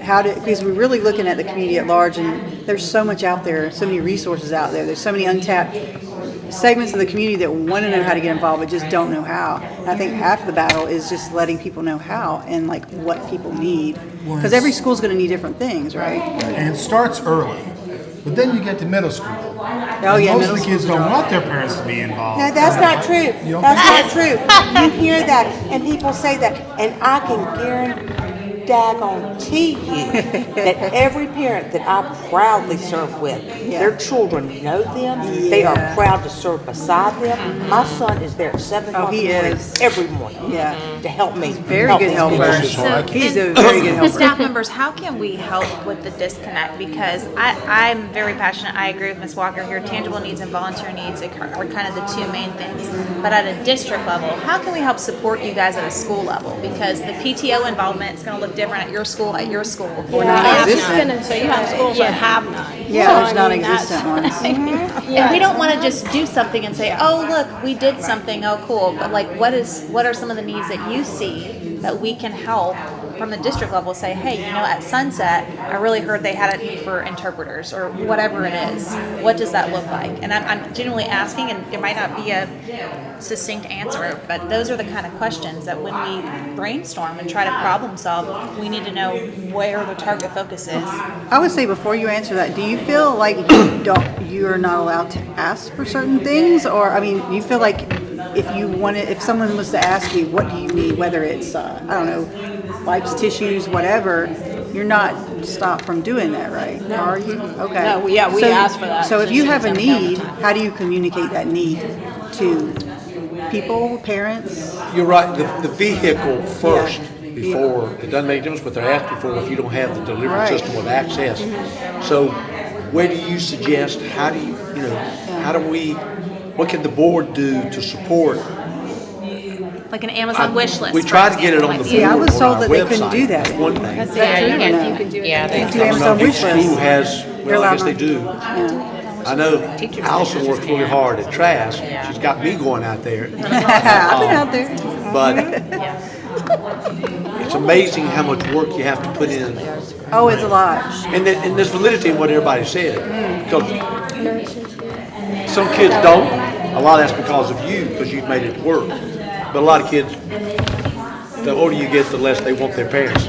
But I think the less parents. we need a vehicle so that. And that's true. They feel their job is done. Yeah. Is there, another thing, getting back to volunteers, back when I was doing it, we also could reach from the high schools to help at a lower level. Girl. And now things have been blocked with this volunteer stuff, and they've got to be 18. They can't do, and it's a disservice, I feel, to the community and to the school, because my children were in a National Honor Society, and they were required to have volunteer hours. Well, now the county has it set up that these kids can't come into school and help pull small groups. Like I used to be her TA before we changed jobs, and we had high school kids come in, do flashcards in the morning with the kindergartners, and now the high schools can't do anything. Tell me what we changed. don't know. Was there a policy change? There's a policy change with the volunteer. Yeah, so Whoever's over volunteers now has told our principal, because Miss May fought this, because my girls would come out there, like my daughter last year was the president of the National Honor Society at Laney, and she had everybody come out to the school to do the beautification day. That was fine. Then we would get small groups to come help in the extra resource for the teachers. These kids that get out of school early, those dually enrolled, these are smart kids. They can come help these elementary kids. They can't come to school now. They have to be 18. So that is a disservice to the younger schools that need help, and also to the high schools where these kids need these hours, because now where are they going to get Is these that a hours local from? policy that I'm not aware of, or is that a It's legal? before my time, because I don't remember that. It just recently It just changed. recently changed. Where did it come from? I guess. Is I mean, I remember that change in policy that talked about 18 and up. So I would the policy? Is that a presume state? Is that a? I would presume that was a general statute change. But I haven't written Well, down but there's to a look difference into. between somebody off the street and someone from the high school up the street. I think that So I think there's. that needs to be communicated, because we've been told that the Well, high maybe school, I'm wrong. I mean, right, don't that get the me high wrong. school kids can't come in, and like, I have a junior now, my daughter Layla, and her friends, they all need hours, and when you talk about having extra hands in the classroom, these kids that need these volunteer hours, somebody else had that are mentioned college that. bound, why can't they come in and read and do small group and do math problems with these kids? Right. So, And I'm sure some of it is a travel issue. Well, you have Laney and Trask, okay? You have Williston, Gregory, and then, Hanover. It's just right there. Yeah. Well, there At needs to be an Hanover- age distinction Naturally, too. got You to don't do necessarily want. 200 yards down. But I think the place to start would be the looking at the basketball policy. team to at see what the Hanover policy used to is, come to right. Sunset Now, is that a and policy-driven thing, and why? Is it a procedure that we picked up, and why? right, find out I why. think just zero in on why. Yeah, and most of the kids that want to do it, like, they're dually enrolled, like, all my kids are dually enrolled, Yeah. so they're already traveling They're between already- Laney We and have Cape IB Fear. and So- like the different, all the different programs that require the volunteer hours. So that's a great. It And makes then total sense to if have somebody high from the schoolers. district could funnel them to schools that don't have a PTA. Like I remember doing a field trip for you guys at a pumpkin patch because you didn't have Everybody anybody. to go, And You guys Sunset Park. I wonder if PTAs could kind of band together and help the ones that don't. I know you did, but, you know. it's kind of because it's you want for your school, but you also Yeah, you have PTAs and PTSOs. I mean, it's all like a different entity. right, yeah, I know that's true. So I like the solution. So to follow, we need to look at with policy and the procedures specifically changed? around under 18 volunteers. So You I'm just gonna said the look into basketball that. team came last year, so. My name's Kelly, Okay. Did you remember that? and she's Angela. The basketball, the Harvard basketball team came. And it's more than just one time coming and making a splash. It has to be a consistency thing, that, these kids know that they can count on, their reading buddies to show up, that they can count on their person that's gonna come from Laney to help them with math, I mean, and then plus the kids that aren't being challenged, they could, that's challenging to try and help someone else. And for the younger ones, to look at these high Yeah, school kids, exactly. they're helping me. I want to, Well, we Boost do morale. that, and like my elementary school does that. The fifth graders come and read to the kindergarten first graders and create that mentorship within the school. Right. But I like the cross connection too.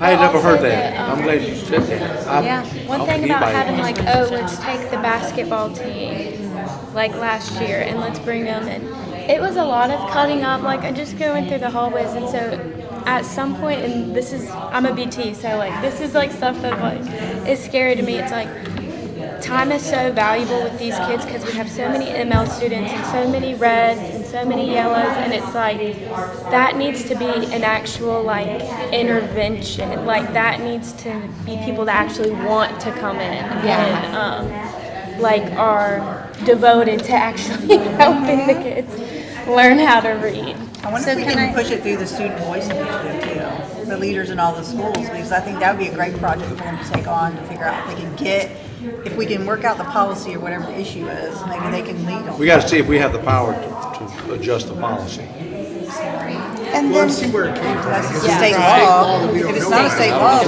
then. don't know. but then like to train the people, like if you sign up to be a reading buddy to help, you have to have a little bit more direction than just show up every 127. That's what I you was know. gonna say, like, so did you guys have, okay, you're coming for this intervention, so there was something planned for We them to already do. had planned out what they were going to do, yeah. And we would give them a group of 3, like a student would come in, they would have 3 kids. Angela already had a plan for them. They could just read off, you're going to flash these cards, and you're going to use this 100s chart to go over their numbers with them. So All right, thank you, a little bit of everyone. work on the Round teachers, one has but it helped them concluded. along We're the on way. to round two, so if the board members could please go ahead and move on to their next tables to start round two. Thank you. Right. Then go from there. What the need is in the classroom, right? And set up what you guys have. Y'all need a volunteer coordinator. Yeah. Don't Don't we have one of those? Do we have one of those? Well, and I mean, I love the teacher putting the input in because they know what the kids need, so they're gonna say, here's what I want you to work on, and that's When what you come in today, this is what I need you to do. Yeah, okay, cool. Awesome, Well, well, thank Very you. good at that, but they're, you know. Are we rotating? We are rotating. No, no, thank you very much. But everyone say really slow. So you said you're BC 2? Thank you. Thank you. Thank you. I'm technically a 1, but I worked last year. I just graduated in December. You do a great So I'm like job. a 1.5. No one's ever said that. I did here. Yeah, and I was a long-term sub at Sunset Park, and then Diego hired me. Lord, you look good when you want to go. I like witnessing. I'm like one of the few people that love That's the witnessing. thing, they used to be like that. Are you enjoying it? Kids that really want Not to jump in, did you say you like witnessing? Yeah. Do you like it? I'm an instructional coach, so I'm trying to read like 3 grade levels. I think what I've noticed is younger teachers really like it, and older teachers are struggling with everything. We gotta get back because it's a totally different shift of how they have it. You were at the wrong Well, table. and this came up I too, can but I tell guess you what I the want to. question is. No, you can't. Yes, I can. This year, we're building the Wisdom Foundation. Will experienced teachers be able to sort of build a different looking house than everybody else? I think the script part of the program is what's worrying a lot of people. But he doesn't know it. But once you get the basics down, are you going to be able to diversify at all? I think you'll be able to provide. I think you'll be able to provide scaffolds for the children. Okay, which I think is the same Yeah, thing, just right? like So that, how do yes. you differentiate better? Okay. And it has scaffolds in the book. Yeah, it does, but people have to take the time to do that. Who's going to be working for Wisdom in a couple of years? I think I'm just like a nerd. Oh, I totally was too. But I think the kids are enjoying it. My kids love it, and we have fun. I have fun with them. But I'm also a loser, and like all I do is read curriculums. You don't say that. Because you all are doing all the like leaves in the fall seasons. And I will say I'm second grade, and second grade has seemed a lot more fun than some of the other grade levels that I've like just gone and like peeked at. But I don't know. I don't know for sure. Yeah. I think kindergarten's pretty fun. I would say, yeah, there's fun about it, but my concern is that with the time chunk for K and 1 is the priority to me needs to be on like reading foundational skills. Like they need to learn how to read and write and not spend 90 minutes of understanding a book.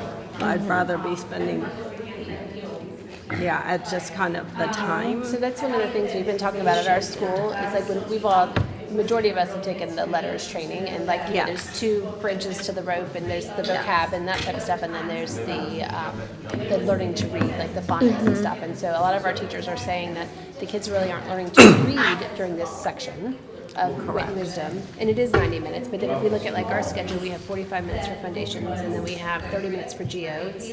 So then you have that other chunk that's the reading part, that's the teaching to read part. 70%. Yeah. So we don't have a geo chunk, and our foundation schedule is just, it's wacky. And can I just jump in for a minute? So tell me what school you're from. Sunset Park. Sunset Park and Sunset Park. Trask, we know that one. We're at Castle Haynes. Castle Hayne, okay. Yes, we're Castle I Haynes. mean, I recognize your faces, but I just couldn't get you placed at the right school. So we modified our master schedule to make sure we had 30 minutes for geodes, and then because I think the program for foundations is 30, but we went ahead based on like school data and made it 45 minutes to give them more time. Foundations. Yeah, to be reading. see I that, like that. and then how long is your wit and wisdom? It's 90 minutes. And it's still 90 minutes. It's still 90 minutes. Do you have math?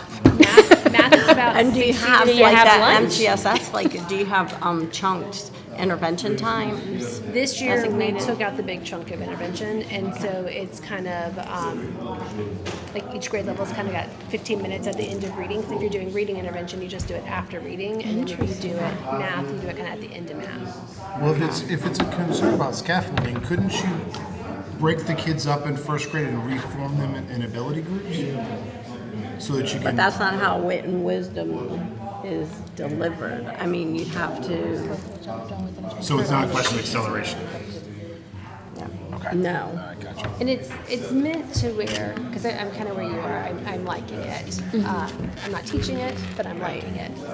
But I've noticed with the kids, and I don't know if this is off topic of what we're supposed to be talking about, but like I can be in a classroom of second graders and I can't tell through the conversation who's the EC students and who's not. Because everybody's kind of listening to the same information. They're learning all the same things about the Chameleon book the other day. And so, like, the little girl that is EC, I mean, I know who she is, but if somebody else didn't know, like, you wouldn't really be able to tell because she's able to understand the story because they've read it for 5 days. You know, to where, like, when I used to teach kindergarten, sometimes, bless us, we would read the story one day. I'm like, okay, now tell us all the story elements. Now retell the story, like all the things just on one reading. But since they can read it 5 times or sometimes it's longer, I think the kids really get to know the story. And what I've noticed about Wit and Wisdom too is it really breaks it down to like one day you're doing story elements and then the next day you're picking up something more about the problem and solution. Yeah, it does build and it has good repetition and I do like it. But I still can tell a difference of like my students who are definitely not getting it. Oh, but yeah, definitely. And I've had to, make my own like scaffolds and, I pull my small group back and I let others work together. If it's supposed to be a partner, I'll stick one with the partner group and I say, you just listen to them read and follow along. But I still really like it and I think they enjoy it. And there are parts that everybody can like contribute and do well in. So. I think the hardest part that I hear from our teachers about Wit and Wisdom, if y'all want to know, is just the amount of time it takes. It's very, because I sat on Sunday and I did first grade so I could be a part of the PLC the other day. It took me about 3 hours to read it and then I had to type it up because I didn't have a book. I was doing it off the computer to like type my notes on it. It takes a long time to plan it and to really like absorb what's happening. And now that we're like almost through the first module, you can see, and I think y'all are a little bit ahead of us because or the year round, or the restart year round. Are y'all back to normal? Sunset's back to normal? We're back to normal, Okay, yeah, we're sorry. traditional. But you are still So were you going to say something? Okay. So I'm hearing a lot about your curriculum. Is there anything else that comes to mind that the school board could do for you? Because I don't know what we can do about your curriculum. Sorry. And that's okay because it has to come out somewhere. So it's good for us to hear and have that base. But is there anything else that you feel like our school board could be doing more to help you be successful in your classrooms or be successful in imparting all of your knowledge, not just like academically, but socially or emotionally to your students? I think any way you can protect and advocate for time. Yeah, like you I was gonna said, say to time. do a quality lesson for that, absolutely you can do it, but it takes you thoroughly looking at it, adjusting it, scaffolding it. It's very time intensive for every single lesson, and it works the same for Eureka Math. It's for all of it. It's very planning. If you're an effective teacher, the planning really needs to be extensive, So and it's time. what one thing would help that we could do? Less paperwork. Like support. Yeah, well, Yeah, give me an example of that like paperwork, yeah. MTSS paperwork MTSS and tracking support. for MTSS support. Okay, we don't okay. have an interventionist, so teachers and Did you used to have one volunteers- last year? Yes. we Okay, did. but now we've lost that. Yes, yes. So those kind of support positions are very important because they help carry the burden. And a lot of that- Substitutes. Yeah, sorry, just substitutes, because when there's no substitute, everyone's covering. Like if I'm supposed to be helping Olivia, then I'm throwing my pencil. Nice Sorry. catch. Then pretty good. Then I'm covered, like everybody's spread thin because we're always covering for everything. So that has dramatically changed. That did not used to be an issue I feel like after 4 COVID, years the ago. substitutes are- Yes, it's never come back, And then there's it not has a consistency serious in the classroom. impact. Yeah, And then the kids- teachers aren't kids available need to that. meet Well, and plan everybody together. needs Well, that. and especially this year, because I know it's not supposed to be school specific, but we've had some behaviors that we didn't really have last year, and it's just like anything can throw it off if anything's off routine, and every day something's off routine. Yeah. Which, we can adapt to, but we need more resources and more people, and just like we just have this huge ML population and have 3 ML teachers. Like, we need more, and the kids need more time. They need more time than just the 30 minutes they're pulled a day. Right, so if she's planning a lesson, it takes extra time. For one, you're translating everything Right. you're doing. You're translating everything to parent. You're translating everything and to scaffold their writing. And, what's usually turn and talk, is easy. Well, it's not easy when half of them don't speak English. So it just And like makes speak a lot no of challenges. English. Right, Yeah. no English. But then there's also 6 different levels of ML. Yeah. So Yes. some speak a little, and so for instance, I had to take an informative writing paragraph. That's what the kids were expected to write in the Wit and Wisdom curriculum. And I have, 2 or 3 that I could do that. Then I had some fill in the blank, and then I had some do sentence frames, and then I had some tell me what to write, and then I had some draw a picture. But that took me time. Yeah. That's why she's a great teacher. But that took me time. And on top, we have letters training, we have tier 2 paperwork due, and we have report cards due, and it's just a lot. Yeah. Yeah, I hear you. Yeah. Letters training for the last 2 years, and we had like 1 teacher workday for each marking period, which usually you're doing your report cards, Right, it's very, and meeting or whatever's, and was letters training. And then in addition to the letters training you did at home the last 2 years, the time is simply, I've been teaching for 20 years. My heart and soul is in this job.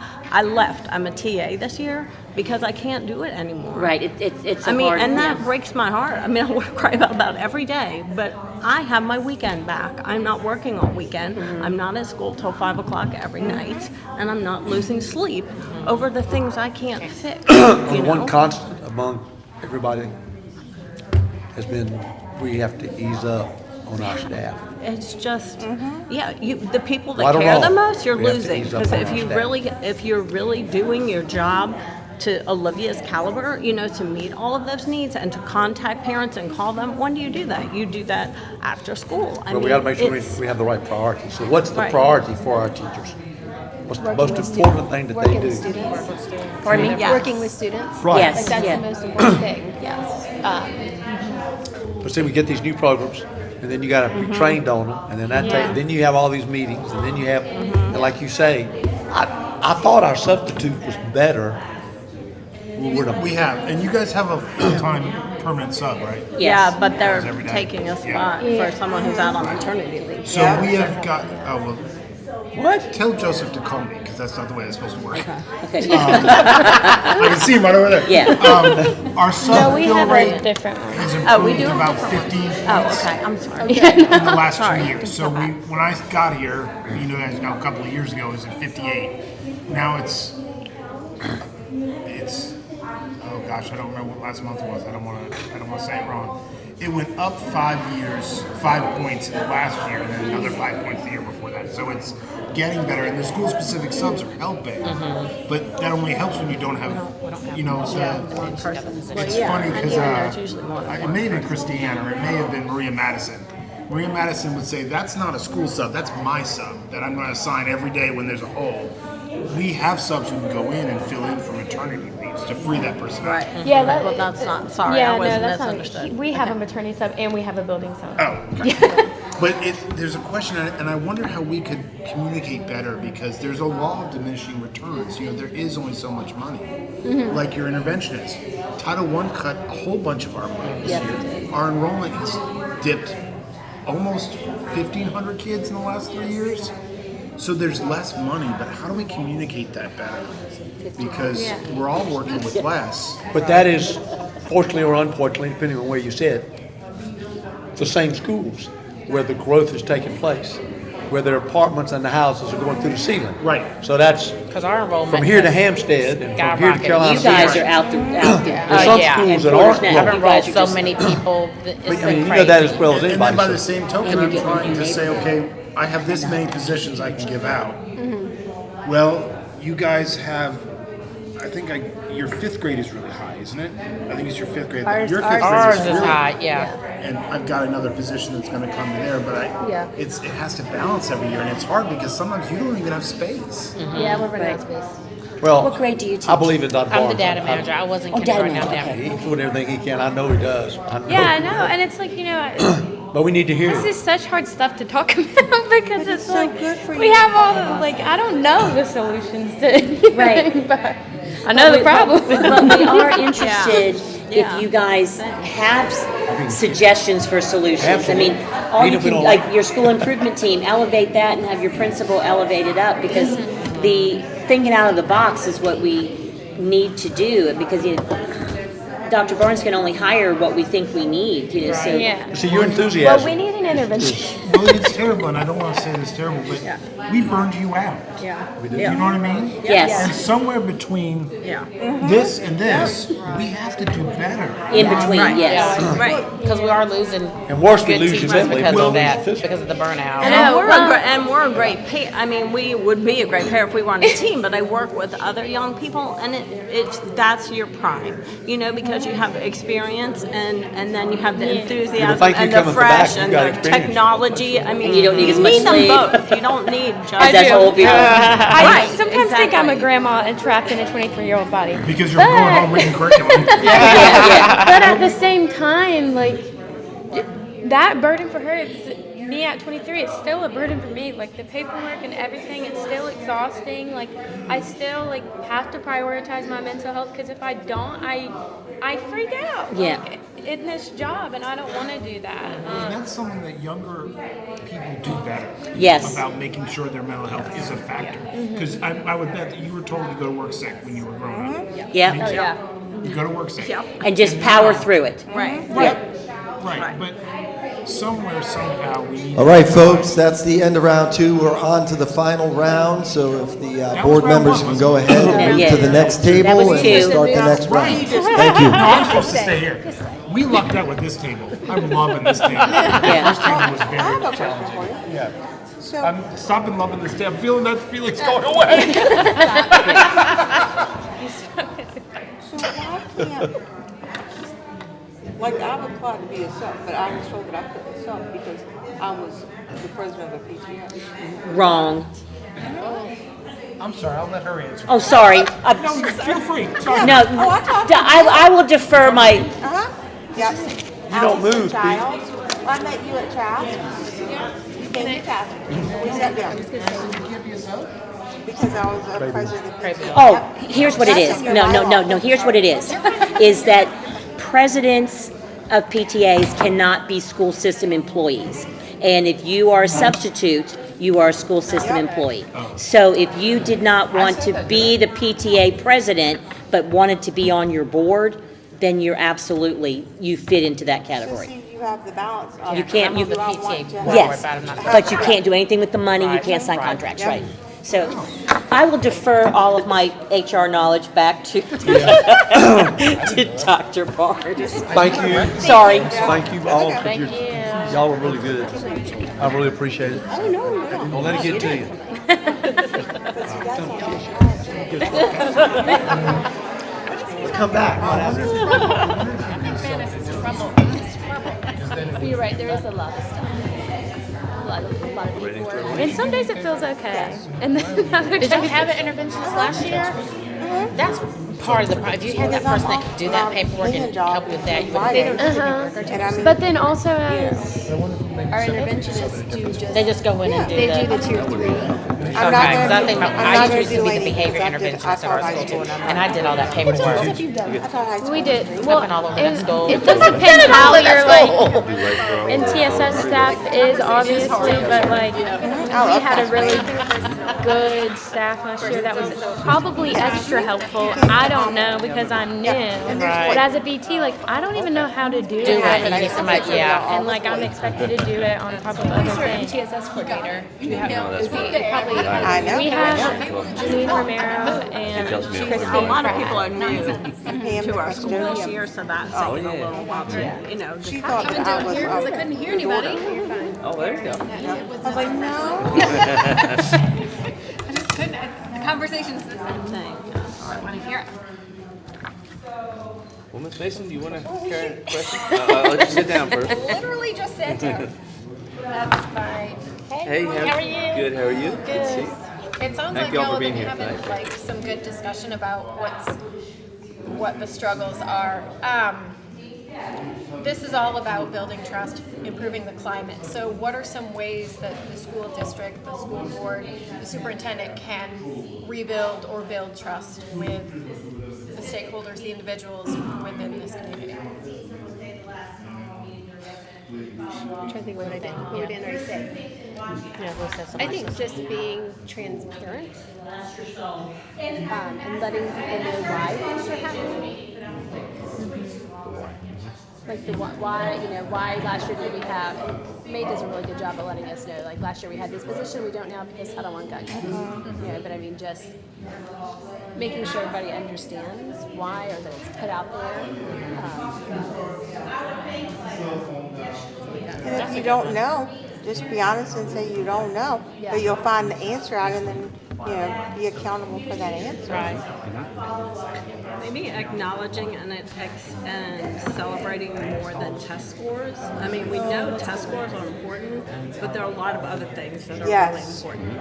Kids loving school, kids trusting their teachers, teachers trusting and working. They're so... Like celebrating the little things. Yeah, when it's just about that. And for a teacher, in the end, like a test score, the teacher's accountable for that. But there's nothing that says if a student missed 40 days of school, was tardy 50 days, didn't eat, never did any homework. Like all the accountability is on the teacher for things that are out of their control.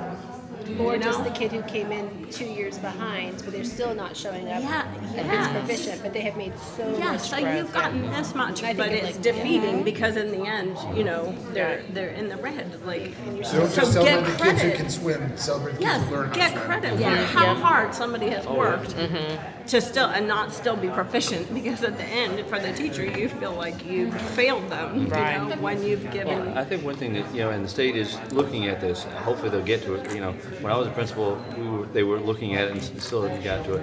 Right. I think the growth is, to me, is so much more important than proficiency. Proficiency is good. That's important. But the growth, if you have a child that's here and you get up to here, that's wonderful. Even if the line is up here. Right. If your child was here, they could that much, I mean, as back in my day, they talked about that some kids are proficient before the you could stay home and watch TV, and they still be proficient. So what is proficiency? It is important, but that should not be the end all be all. The 80-20 thing. I mean, if anything, to me, it should be the other way around, or 50-50. Absolutely. So I agree with you 100% on We used that. to call it there's school dependent children and school independent children. Some kids are going to learn with any teacher. Some kids are only going to learn because the teacher invested. It's a. And the other thing that goes with that proficiency is I worked with special needs kids for the entirety of my teaching career, and they're not going to necessarily make that proficiency. So, being a teacher of kids that may not ever make that proficiency that's a lot of burden. They're always on their own little curve right now. They've got their own little, and it was some of the coolest accomplishments were the kids that were like 15 years old that had dual diagnosis that finally could write their paper. And that was like, we celebrated that. That was a small school, but we celebrated that. But having those opportunities to celebrate those small successes, which are not really small successes, let's be honest. For them, that is monstrous. I was trying to combine 18 months here. I'm tired. And when you're talking about creating like a positive school environment, that starts from the admin and then it trickles on down. Like that's why I brought Lloyd, the bear, because the principal at Travis, Kim Clark, she's done a book club just for staff, and then there's also a book club that the kids are all reading one book. And She's great. I coached for her last year. And so she has incorporated that into the whole school, because every school year there's a motto and it's aim high.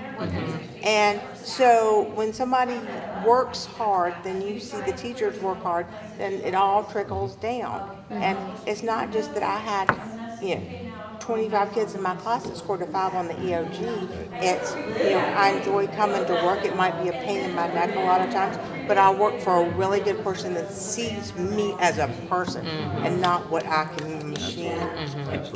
But y'all need to see that. Y'all need to go out there and investigate and say, listen, what are you doing? Can I sit in on this? There's so much important things because they're human beings behind the policies that y'all are passing. And it affects everybody. Well said. I was addressed 2 weeks ago. Yeah. I mean, Yeah, I don't we envy see you. him often. Yeah, but it's seeing and sitting down because everybody's going to have their game face because their boss is there. That's just life. But if you sit down and actually, say, well, what can I help do? Can I make copies? Can I do this? Can I sit and see that book club meeting? I mean, and see these people. I'll be more than happy, because I have taken people and shown them, what these teachers can do because I'm so proud of them. And y'all need to be too. Oh, absolutely. Not saying that you're not, but I mean, it needs to be recognized. We recognize kids and we recognize, stakeholders want to see what we're paying our taxes for, and what we're doing. And if you're not recognizing these people, then, what are you doing? Bitching and moaning and arguing. And that doesn't solve anything. You're my new favorite. But I think the thing of it is, we don't struggle to find good teachers as much as some places do. But there's 3,500 teacher vacancies across the state. And so some of this is not a New Hanover County problem. Right. It's a state issue. It's a national issue. And when you see national turnovers around 16%, and finding that 8% of the people go out of teaching altogether. Right. Because it's just changed. And we have to acknowledge that teaching is not the same as it was. Being a principal now is different than it was 8 years ago, 10 years ago when I did it. It's just a different environment, and it's much more challenging because the needs have grown. And the ESSER funding was great, but the thought was the ESSER money would come in with the needs coming back, and then the needs would come down and the money would go down. Well, the needs are still going, and the money is disappearing. And that's a real challenge for us. We're lucky to have the class sizes we have. We're lucky to have the things we do have, but it's still, you see kids now, the behaviors I've seen when I've been in schools are just different than they used to be. The needs The children have changed. The teachers need to change to meet this. But You can't expect teachers to change if you don't pay them to. But then I think sometimes the behaviors, the teachers can't handle teaching, and then I've got all these behaviors I'm having to deal with too. So that goes into having more personnel, but we don't have the money to support that. Like we had a behavior position. The first year we had it, I was the behavior specialist, and we kept it, 3 years? But then we lost the money because Title I made such a big cut. But some of these schools need that extra person that can go in and be an extra set of hands when you're trying to teach a lesson and you've got Sally Joe over here having a meltdown for some reason. And it's just, like I said, the kids have changed. And Everything's usually a changed. reason it happened outside of the school too. Has nothing to do with the school, but they bring, And it's such a challenging thing to think about too, because even say if we had money to spend on getting new personnel, it's like, what do we pick? Do we pick someone to come in and handle behaviors, or do we pick another ML teacher that can come help these kids learn English? You never know. So you have to adapt as a teacher. And I said I learned this year, nothing surprises me anymore. You And learn that helps fast. me. And that has helped me a lot. But it's crazy. This is so interesting. Aren't you? Yeah, I know, I used to say the only thing that surprises me is I still get surprised by things. I agree, because I still do too. But this is how we get better, though. We have to listen.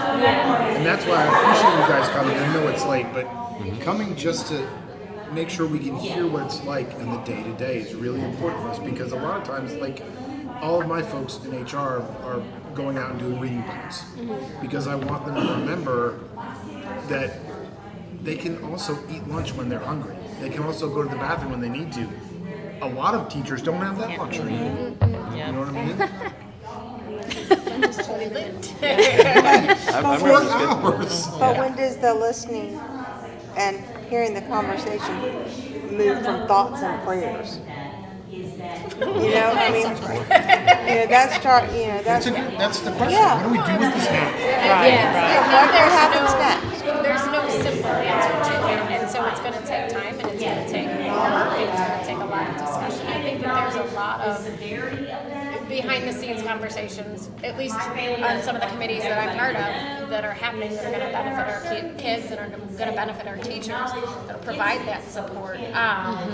I can't really go into detail because it's not my idea; it was a student's idea. But just some great things that are coming from our kids and how they feel we can all support the teachers and take some of the burden off. Because that'd be And we're doing this sort of thing with our principals, sitting and listening to what these need. Because I remember when I was a principal, I used to say, I don't care what the answer is, as long as it's the same answer for everybody, as long as I get one. I think some of the places where we fall down is we don't necessarily communicate the why some of these things have to happen. It sounds like Christiana, of course, does. Like, oh, we lost this, and here's why we lost this, and whatever.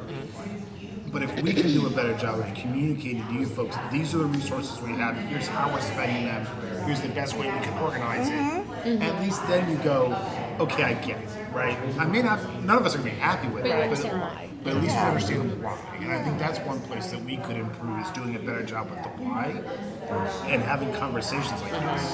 And I think that's the thread I've heard throughout all the tables is communication. And that's the thing is as a principal, I always said, bring me your concerns, but also bring me solutions. So it's not just like, hey, can you?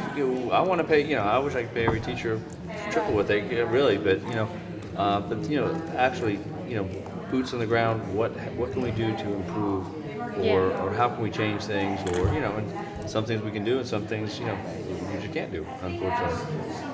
Where there are shortages of positions or people, like looking at what things are keeping them, like substitutes. Like there was a simple one right there. So what are some of the things that are keeping us from, re-pulling for a substitute pool?